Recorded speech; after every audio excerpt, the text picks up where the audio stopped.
العلم هو النور الهادي والمفتاح لكل الخير من يرد الله به خيرا. بسم الله الرحمن الرحيم. وعن أبيض ابن حمال المأربي أنه وفد إلى رسول الله صلى الله عليه وسلم فاستقطعه الملح الذي بمأرب فأقطعه إياه فلما ولى قال رجل يا رسول الله إنما أقطعت له الماء العدة قال فرجعه منه قال وسأله ماذا يحمى من الأراك ما لم تنله أخفاف الإبل رواه الترمذي وابن ماجة والدارمي. حضرت ابیض ابن حمال مأربی رضی اللہ عنہ سے منقول ہے. واو عطف کے لیے ہے، واو مستانفہ بھی ہو سکتا ہے، تو اس کا ترجمہ کرنے کی ضرورت نہیں ہے. حضرت ابیض ابن حمال مأربی رضی اللہ عنہ سے منقول ہے کہ اللہ کے رسول صلی اللہ علیہ وسلم کی خدمت میں وہ آئے. وفد یفید وفودن کے معنی آنا، کہ خود حضرت ابیض اللہ کے رسول صلی اللہ علیہ وسلم کی خدمت میں حاضر ہوئے. فاستقطعه الملح، تو آپ سے نمک کی درخواست کی. الملح الذي بمأرب، اس نمک کی درخواست پیش کی جو مقام مارب میں ہے. نمک کی کان تھی تو اس نمک کے کان کی درخواست کی کہ آپ مجھے دے دیں، مجھے جاگیر میں دے دیں. حضور صلی اللہ علیہ وسلم نے کہا ٹھیک ہے لے لو. آپ نے سمجھا کہ ابھی پانی ہوگا اور پانی سب کا حق ہے، ابھی ابتدائی مرحلے میں ہوگا اور یہ مانگ رہے ہیں کہ ان کو دے دیتے ہیں. فَأَقْطَعَهُ إِيَّهُ، آپ نے مارب میں موجود نمک کی کان کو انہیں جاگیر میں دے دیا. فَلَمَّا وَلَّ، اب یہ پا گئے، اس کے بعد سلام وغیرہ کر کے رخصت ہوئے. قال رجل، تھوڑی دور وہ گئے ہوں گے، اتنے میں ایک صاحب جن کا نام دوسری کتابوں میں آتا ہے کہ حضرت اقرا ابن حابس تمیمی رضی اللہ عنہ تھے، انہوں نے جھٹ سے کہا اے اللہ کے رسول، یا رسول اللہ انما اقطعت له الماء العدة، آپ نے تو ان کو جاگیر میں دیا ہے، پورا نمک کی کان کو جو دیا ہے وہ پورا تیار ہے. الماء العدة، آپ نے ابیض جو آئے تھے ان کو جو نمک کی کان دیا ہے تو وہ نمک کی کان میں نمک بالکل تیار ہے، تو ابھی دینے کے لائق نہیں ہے. قال، حضور صلی اللہ علیہ وسلم نے فرمایا کہ واپس بلاؤ. تو انہوں نے بلایا فلاں یا محمد، فرجعہ، تو وہ آپ کے پاس واپس آئے اور ان سے حضور صلی اللہ علیہ وسلم نے فرمایا کہ ذرا چوک ہوئی تو وہ تمہارے لائق نہیں ہے اور ذرا خلاف شریعت کے خلاف ہو سکتا ہے، تو اسی لیے تم اسے واپس کر دو. فرجعہ منہ، آپ نے حضرت ابیض سے وہ نمک کی کان واپس لے لی. قال، کہتے ہیں کہ حضرت اقرا ابن حابس نے اور ایک سوال کیا، ماذا یحمى من الاراک، آپ نے حضور صلی اللہ علیہ وسلم سے دریافت کیا کہ پیلو کے جو درخت ہیں تو اس میں سے پیلو کے درخت جہاں جہاں ہیں تو کتنی زمین کو اور کون سی زمین کو گھیرا جائے اور گھیر کر کے اسے ارض مواد سے آباد بنا لیا جائے، آباد زمین بنا لیا جائے، جو افتادہ زمین ہے، غیر آباد زمین ہے، اس کو آباد کیسے کیا جائے؟ جہاں پیلوں کے درخت ہوتے ہیں، ماذا یحمى من الاراک، اراک کے درختوں والی زمین کو کیسے آباد بنایا جائے، کیسے گھیرا جائے؟ ما لم تنلہ اخفاف الابل، آپ نے جواب دیا کہ جو زمین اونٹوں کی پہنچ سے باہر ہو، جہاں تک اونٹ کے پیر پاؤں نہ پہنچ سکے، وہاں تک کی زمین کو، تو وہ زمینیں آپ آباد کر سکتے ہیں، کیونکہ جہاں تک لوگ اور اونٹ پہنچ سکتے ہیں تو لوگوں کی ضرورت کی ہوگی، اس کے علاوہ غیر آباد زمین ہے تو اسے گھیر کر کے آباد کر لیں۔ امام ترمذی نے اس کو نقل کیا ہے۔ اس حدیث شریف میں جو تیار پانی کا مطلب یہ ہے کہ حضرت اقرع ابن حابس جو صحابی تھے، انہوں نے آپ صلی اللہ علیہ وسلم کو توجہ دلائی کہ آپ نے سمجھا ہوگا کہ وہ ابتدائی حالت میں ہے، لیکن ابتدائی حالت میں نہیں ہے، اس میں نمک تیار ہو چکا ہے، اب کوئی کسی مشقت کی ضرورت نہیں ہے، اب وہ جو ہے لوگوں کی ضرورت کی چیز ہو گئی ہے، اب تمام لوگوں کے حقوق کی رعایت کرنا ضروری ہے۔ اللہ کے رسول صلی اللہ علیہ وسلم نے اس کو ابتدائی حالت میں سمجھا تھا، اس لیے ان کو دے دیا تھا، اور یاد دلانے سے اور بتلانے سے اللہ کے رسول صلی اللہ علیہ وسلم نے اس کو واپس لے لیا۔ یہ مارب یمن کا ایک شہر ہے، اور جو صنعا یمن کی راجدھانی ہے، وہاں سے 60 میل مشرق میں واقع ہے۔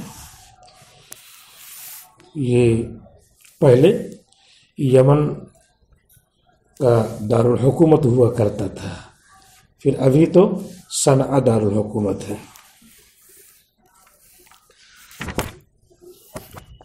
وعن ابن عباس رضی اللہ عنہما قال قال رسول اللہ صلی اللہ علیہ وسلم المسلمین شرکاء فی ثلاث، حضرت عبداللہ ابن عباس رضی اللہ عنہما سے منقول ہے، کہتے ہیں کہ رسول اللہ صلی اللہ علیہ وسلم نے فرمایا کہ سارے مسلمان 3 چیزوں میں شریک ہیں، 3 چیزیں ایسی ہیں جس میں سارے مسلمانوں کا شیئر ہے، حصہ ہے۔ فی الماء والکلء والنار، پانی میں سب شریک ہیں، گھاس میں سب شریک ہیں، اور آگ میں سب شریک ہیں، یعنی آگ بھی تمام مسلمانوں کا حصہ ہے، گھاس بھی تمام مسلمانوں کا حصہ ہے، اور پانی بھی، تالاب وغیرہ میں پانی ہے تو سب کا حصہ ہے۔ اگر کوئی آدمی اپنے برتن میں بھر لے تو پھر اب وہ آدمی اس کا مالک ہو گیا، گھاس ہے کاٹ کر کے کوئی اپنے جھولے میں بھر لے تو اس کا مالک ہو گیا، آگ ہے آگ کو کسی ذریعے سے اپنے قبضے میں لے لے، دیا سلائی خرید لے تو اس کا مالک ہو گیا۔ تو آگ کوئی مانگے، اس کی روشنی مانگے تو دے دے، لیکن دیا سلائی کی جو کیل ہے، دیا سلائی اس سے مانگ رہا ہے پوری کی پوری یا تھوڑا، تو چاہے دے چاہے نہ دے، اس کی ملکیت میں ہے۔ اس حدیث شریف میں اللہ تعالیٰ نے ان 3 نعمتوں کے عموم کو بتلایا ہے، اللہ کے رسول صلی اللہ علیہ وسلم نے اللہ کے حکم سے بتلایا ہے، لہذا اس کی عمومیت، اس کا عام ہونا باقی رہے گا، کوئی اپنے قبضے میں کر لے تب خصوصیت آ جائے گی۔ اگلی حدیث ہے وعن اسمر ابن مدرس، حضرت اسمر ابن مدرس رضی اللہ عنہ سے منقول ہے، قال کہتے ہیں اتیت النبی صلی اللہ علیہ وسلم، میں اللہ کے رسول صلی اللہ علیہ وسلم کے دربار میں حاضر ہوا، فبایعتہ، تو میں نے کلمہ پڑھا، میں آپ سے بیعت ہوا، مسلمان ہو گیا۔ فقال من سبق إلى ماء لم يسبقه إليه مسلم فهو له، آپ نے فرمایا کہ جو شخص کسی ایسے پانی کی طرف بڑھ جائے، سبقت کر لے، یعنی کسی ایسے پانی کی طرف سبقت کر کے اس کو اپنے قبضے میں کر لے، اپنے بکٹ میں، بالٹی میں، اپنے برتن میں، مشکیزے میں بھر لے، فَهُوَ لَهُ مَا لَمْ يَسْبِقْهُ إِلَيْهِ مُسْلِمٌ، جس تک کوئی اور مسلمان نہ پہنچا تھا، نہیں حاصل کیا تھا، تو یہ پانی اسی کا ہے۔ فَهُوَ لَهُ، یہ پانی اسی کا ہے، کیونکہ اس نے اب اپنے قبضے میں کر لیا۔ رواہ ابو داود، امام ابو داود نے اس کو نقل کیا ہے۔ وعن طاووس مرسلا، حضرت طاووس رحمۃ اللہ علیہ جو تابعی ہیں ان سے منقول ہے، مرسلا بطریق ارسال منقول ہے، یعنی صحابی کا ذکر انہوں نے نہیں کیا ہے۔ ان رسول اللہ صلی اللہ علیہ وسلم قال، کہ حضور صلی اللہ علیہ وسلم نے فرمایا، من احیا مواتا من الارض، جس نے بنجر زمین کو آباد کیا، جس نے افتادہ زمین کو آباد کیا، ارض موات کو احیا کیا، فہو لہو، تو وہ بنجر زمین اس کی ہو جائے گی، وہ بنجر زمین اس کی ملکیت میں آ جائے گی۔ عادی الارض للہ ورسولہ، قدیم زمین اللہ اس کے رسول کی ملکیت ہے۔ عادی الارض، قدیم زمین اللہ اور اس کے رسول کے لیے ہے، اس کی ملکیت ہے، سب اللہ کی ملکیت ہے، لیکن اس پر ظاہری کسی کی ملکیت نہیں آئی ہے۔ ثم ہی لکم منی، پھر وہ زمین تمہارے لیے ہے میری طرف سے، وہ زمین تمہارے لیے ہے میری طرف سے، یعنی ارض موات ہے۔ جب تم نے اس پر آبادی کے لیے کوششیں کی، محنتیں کی، تو اب وہ میں اللہ کی طرف سے اعلان کرتا ہوں کہ وہ تمہاری ہو جائے گی، آباد کرنے کی میری طرف سے اجازت ہے، آباد کر لو، وہ تمہاری ہو جائے گی۔ رواہ الشافعی، امام شافعی رحمۃ اللہ علیہ نے اس کو نقل کیا۔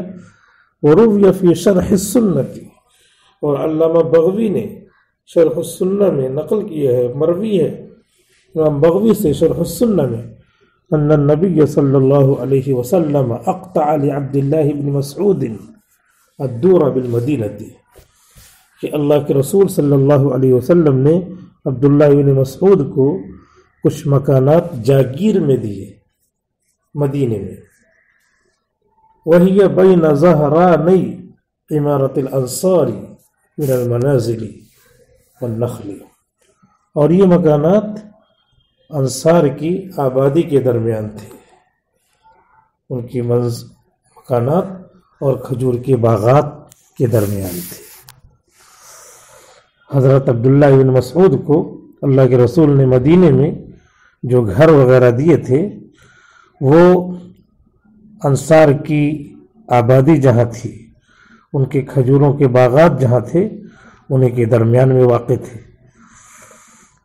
تو وہ اللہ کے رسول صلی اللہ علیہ وسلم نے حضرت عبداللہ بن مسعود کو جاگیر میں دے دیے۔ فقال بنو عبد بن زہرہ، تو عبد بن زہرہ کے بیٹوں نے کہا، عبد ابن زہرہ کے بیٹے آئے اور ان کو شکایت ہوئی، تو انہوں نے کہا کہ نکب عنا ابن ام عبد، ابن ام عبد یعنی عبداللہ ابن مسعود کو ہم سے آپ دور رکھیے۔ نکب امر کا صیغہ ہے، ام عبد کے بیٹے سے مراد حضرت عبداللہ ابن مسعود ہیں، ان کو ہم سے دور رکھیے، کیونکہ وہ معاشرے میں کم درجے کے سمجھے جاتے ہیں، ان کا معاشرے میں زیادہ اونچا مقام نہیں ہے، سماجی اور معاشرتی اعتبار سے ان کی حیثیت اچھی نہیں مانی جاتی ہے۔ حضرت عبداللہ کو ابن ام عبد، عبداللہ ابن مسعود کو ابن ام عبد کہا جاتا ہے، اور حضور صلی اللہ علیہ وسلم سے انہوں نے اسی لیے کہا نکب عنا ابن ام عبد، ابن ام عبد یعنی عبداللہ ابن مسعود کو ہم سے دور کر دیجیے۔ فقال لهم رسول اللہ صلی اللہ علیہ وسلم، تو رسول اللہ صلی اللہ علیہ وسلم نے ان سے کہا فلما ابتعثنی اللہ، میں ان کو دور کروں اور معاشرے میں اونچ نیچ کی کیفیت کو، حیثیت کو رواج دوں تو میرے بعثت کا مقصد فوت ہو جائے گا، تو میں کس لیے اللہ نے مجھے بھیجا ہے؟ اذن تب اللہ نے مجھے کس لیے بھیجا ہے؟ میرے بعثت کا مقصد فوت ہو جائے گا، وہ وہیں رہیں گے اور سماج میں سارے لوگ اللہ کی نظر میں برابر ہیں۔ ان اکرمکم عند اللہ اتقاکم ان اللہ لا یقدس امتن، بے شک اللہ تعالیٰ کسی کو پاکیزگی نہیں عطا کرتا۔ للضعیف امتن لا یؤخذ للضعیف فیہم حقہ، جس میں کمزور لوگوں کے حقوق کا تحفظ نہ ہو۔ لا یؤخذ للضعیف فیہم حقہ، جس میں کمزور لوگوں کے حقوق کا تحفظ نہ ہو، لہذا کمزور لوگوں کے حقوق محفوظ رہیں گے جیسے بڑے لوگوں کے حقوق محفوظ رہیں گے۔ ہر ایک کے حق کو معاشرے میں محفوظ رکھنا پڑے گا۔ اس حدیث شریف سے پتہ چلا کہ معاشرے کو اگر برائیوں سے پاک کرنا ہے تو کمزور انسانوں کے حقوق بھی ادا کرنے چاہیے۔ اگلی حدیث میں حضور اکرم صلی اللہ علیہ وسلم کیا فرماتے ہیں؟ حضرت عمرو بن شعیب عن ابیہ عن جدہ سے حدیث ہے، وعن عمرو بن شعیب عن ابیہ عن جدہ، حضرت عمرو بن شعیب سے منقول ہے، وہ اپنے والد حضرت شعیب سے نقل کرتے ہیں، عن جدہ، اور وہ ان کے دادا سے نقل کرتے ہیں۔ جدہ سے مراد حضرت عبداللہ ابن عمرو رضی اللہ عنہ ان رسول اللہ صلی اللہ علیہ وسلم قضا فی السیل المحروز فی السیل المحزور، کہ حضور صلی اللہ علیہ وسلم نے محزور کے پانی کے بارے میں، السیل سیلاب پانی، محزور کے پانی کے بارے میں یہ حکم دیا ان یمسک، کہ اس پانی کو روک لیا جائے، حتی یبلغ کعبتین، یہاں تک کہ ٹخنوں تک وہ پانی پہنچ جائے، یعنی جب اس کا پانی کھیت وغیرہ میں ڈالا جائے تو ٹخنوں تک بھر جائے تو اسے بند کر دیا جائے۔ ثم یرسل الاعلی علی الاسفل، پھر اوپر والا نیچے والے کو پانی دے، پھر اوپر والا نیچے والے کو پانی چھوڑ دے۔ اس حدیث شریف میں محزور نام آیا ہے، یہ بنو قریظہ کے علاقے میں ایک وادی تھی جس کا نام تھا محزور۔ بنو قریظہ یہودیوں کے 3 قبیلے تھے، جن میں سے ایک قبیلے کا نام بنو قریظہ ہے۔ ان کے کھیت اور ان کے باغ اسی جگہ تھے، اسی کے آس پاس تھے۔ حضور صلی اللہ علیہ وسلم نے اس حدیث شریف میں یہ ضابطہ بتایا ہے کہ جو کھیت پانی کے ارد گرد ہوں گے پہلے پانی اس میں پہنچایا جائے گا نہر کے ذریعے، اور جو دور ہوں گے، جو نیچے ہوں گے، دور ہوں گے، ان کو بعد میں پانی پہنچایا جائے گا۔ بس اللہ تعالیٰ صحیح باتوں پہ، دین کی باتوں پہ عمل کرنے کی توفیق عطا فرمائے۔ والسلام علیکم ورحمۃ اللہ وبرکاتہ۔ السلام عليكم، لا تنسوا الاعجاب بالفيديو والاشتراك في القناة تشجيعا لنا لنستمر بنشر المزيد إن شاء الله.